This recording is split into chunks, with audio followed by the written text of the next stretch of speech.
লোডের এই জায়গাটিতে, এই ট্রান্সফরমারের গায়েতে, রাস্তার ধারে দীর্ঘদিন ধরে বছরের পর বছর ধরে ময়লা ফেলে রাখা হতো এবং সেগুলি সাফাই করা হতো না।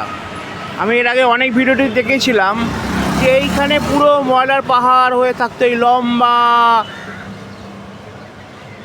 বিগার্ডেন সাবস্টেশনের গায়ের পাঁচিলের ধারে।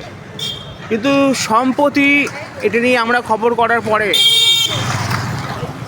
নড়ে চড়ে বসে এখানকার বিজেপি কর্মীরা এবং তারা একটি ফ্লেক্স ঝুলিয়ে দেয় এবং এখানটা সাফাই করায়।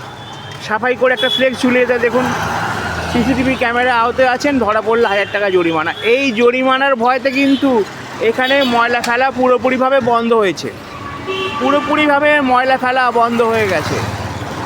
এই একটা ফ্লেক্সের কামাল, এবং এই ফ্লেক্সটি যদি ঝড় বৃষ্টিতে ছিঁড়েও যায় এখানে কিন্তু আরও এই একই ফ্লেক্স লাগাতে হবে, নাহলে মানুষ আবার ময়লা ফেলতে শুরু করে দেবেন। একটা ফ্লেক্সে সচেতনতা হয়েছে এবং মানুষ ভয় ময়লা ফেলাটা বন্ধ করেছেন। এই ফ্লেক্স যদি ঝড় বৃষ্টি ছিঁড়ে যায় আরও কিন্তু লাগাতে হবে।